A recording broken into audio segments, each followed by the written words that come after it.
Hello friends, my name is JJ, and as longtime viewers of this channel will know, my mother is an immigrant from Holland. And when I was growing up, one of my favorite meals that she would cook for me was this traditional Dutch dish of like flat noodles with peas and chicken and this special tangy black sauce. In my house, we always just called it the Dutch noodles, but I later learned that its real name is bami goreng, and it is in fact not even a Dutch meal at all, but rather an Indonesian one. For you see, the Dutch used to control Indonesia, and one of the byproducts of their colonial empire was that a lot of Indonesian food found its way into the Dutch diet. But along the way, a lot of these foods were also significantly changed to make them more palatable to Dutch tastes. For example, the Dutch really love to deep fry everything, so one popular snack treat that you can buy over there is this little hockey puck of deep fried bami noodles, which they call a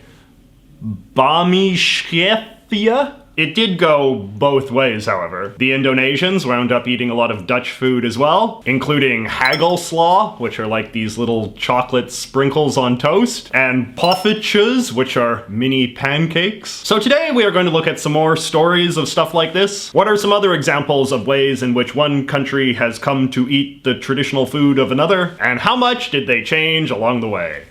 Obviously, one of the biggest examples of this has been the interplay between British and Indian cuisine. Back in the mid-19th century, when British rule of India was going at full speed, the British introduced black tea to India, which the Indians then proceeded to mix with their own unique blend of herbs and spices, thus creating the chai tea that we all know and love today. Or as the Indians just call it, spice tea, since chai just means tea in Hindi. I think I will microwave myself a cup right now. Ah, colonial. Tea, of course, was originally imported to Britain from China, meaning the chai tea that the Indians drink by the bucket load today is actually 2 degrees removed from the original version. 2 degrees of separation is a pretty common phenomenon when it comes to countries embracing foreign foods, as we shall see. During their centuries-long rule of India, the Brits turned the Indians onto a few of their other trademark foods as well, particularly cookies, which are quite popular over there. The hottest cookie brand in India is even named Britannia. But it would probably be fair to say that the Indians have had a lot more success making their own food popular in Britain. A lot of Brits took a liking to spicy Indian food when they were over there, British food not exactly being well known for its robust flavor. So Indian curries have been served in England in one form or another for over 200 years, a reality which has only increased since Indian people began immigrating to England in large numbers in the 20th century. Particularly in the big cities, the curry house has now become one of the most iconic types of British restaurant. But a lot of what they sell are uniquely British curries that have been developed over time to be acceptable to British taste buds. Dishes like chicken tikka masala, or the British version of korma or vindaloo, would probably taste a little bit off to a lot of Indians. The British tend to like curries that are thicker and sweeter and more tomatoey than what is common in India. But the Brits are very proud of their curries all the same. In fact, one of their popular patriotic soccer songs just consists of people yelling Vindaloo over and over again.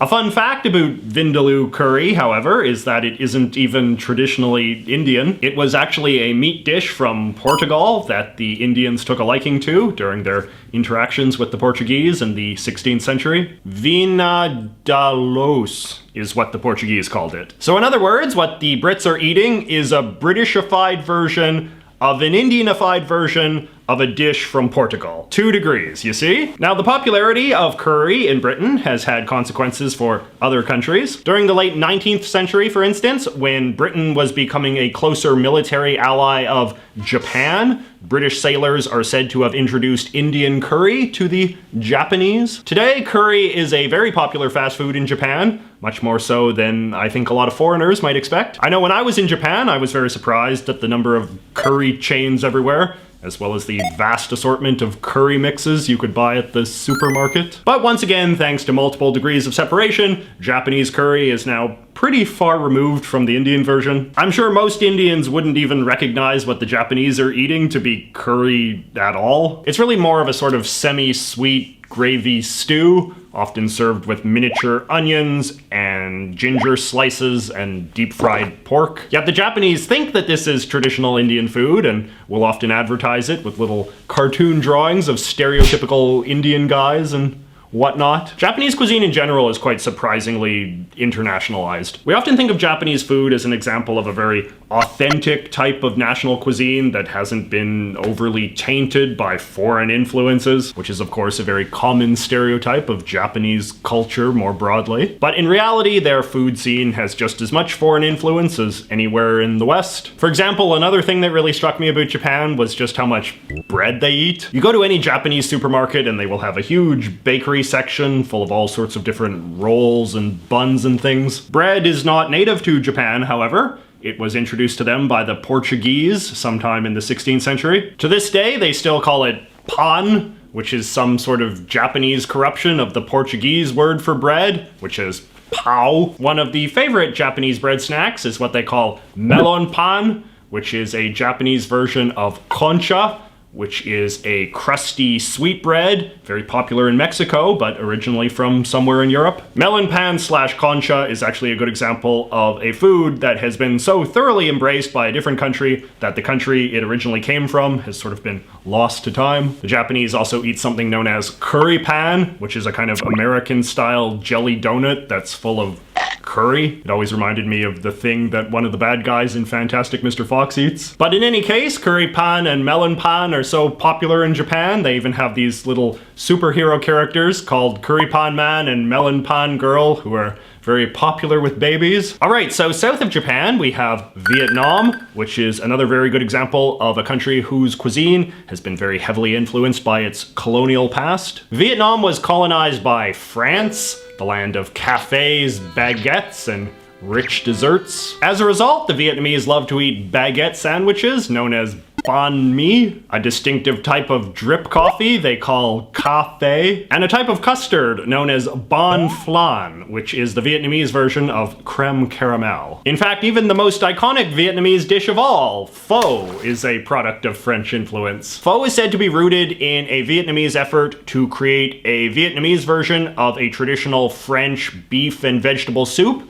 known as pot au pho. The Vietnamese eventually shortened it to just pho, meaning people like me who go around calling it pho are in fact objectively pronouncing it wrong by any standard. Have you ever had those delicious egg tarts they sometimes have at Chinese restaurants? It probably won't surprise you to learn that those are originally from Europe, introduced by the Portuguese back when they were out mucking about in China. We don't think about them much these days, but at one time the Portuguese had one of the biggest empires in the world, and as a result, their foods turn up in all sorts of unexpected places. For example, consider the popular fast food chain Nando's. It's from South Africa, and their main thing is this unique type of spicy chicken. See, back when they were out conquering the world, the Portuguese discovered chili peppers in South America and imported them into their African colony of Mozambique. The Mozambicans, for their part, really liked the taste of chilies, which they call peri peri, and used them to flavor all sorts of different dishes, including chicken. And much like the British with curry, the Portuguese eventually appropriated peri peri chicken into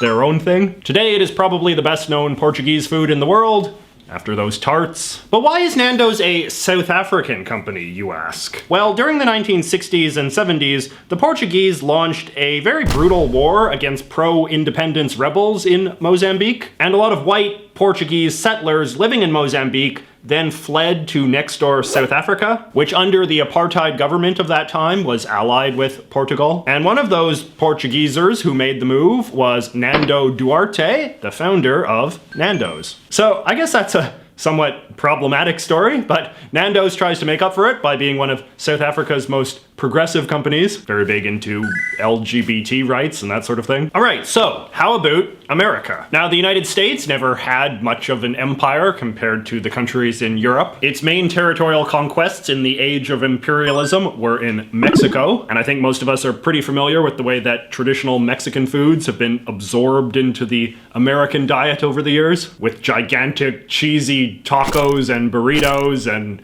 Mexi fries. But the more interesting story is the degree that American cuisine has been impacted by immigration, particularly Italian immigration. See, in the late 19th century, Italy was a poor and poorly run basket case, so a lot of Italians emigrated to the US, particularly New York and New Jersey. They came largely from southern Italy, which was the most troubled part. Because a lot of these Italian immigrants were poor farmers, they ate what at the time would have been traditional poor southern Italian farmer food, like pasta and pizza. Pizza in particular was really not something that was considered special at all in 19th century Italy. It was basically just flat bread with tomato paste and garlic. But you see, the Italian immigrants to America were able to get quite rich quite quickly, at least by Italian standards. And this allowed them to really fancy up their peasant food, chiefly by adding a lot of meat to everything. Pepperoni on pizza, meatballs in the spaghetti,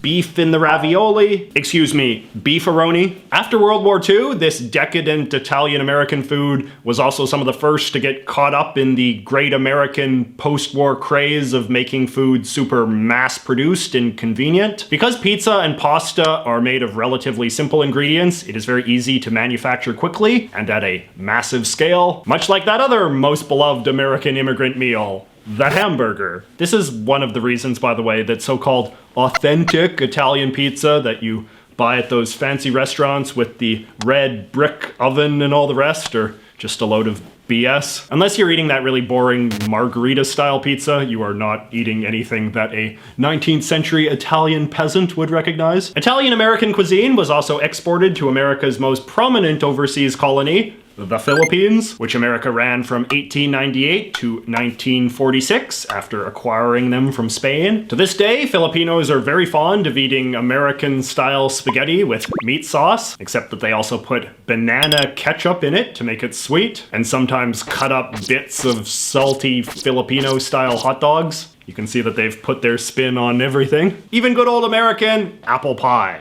The Filipinos really took to it, but unfortunately apples are in rather short supply in that part of the world. So instead they invented something called buko pie, which is a kind of apple pie made of unripened coconuts. In the popular Filipino fast food chain Jollibee, you can even buy buko pies done up in the style of those little apple pies they sell at McDonald's. But nowhere have the Filipinos had more fun with American cuisine than with their take on traditional American birthday kebabs. You know American birthday kebabs, right? Where you put the marshmallow and the hot dog on a stick?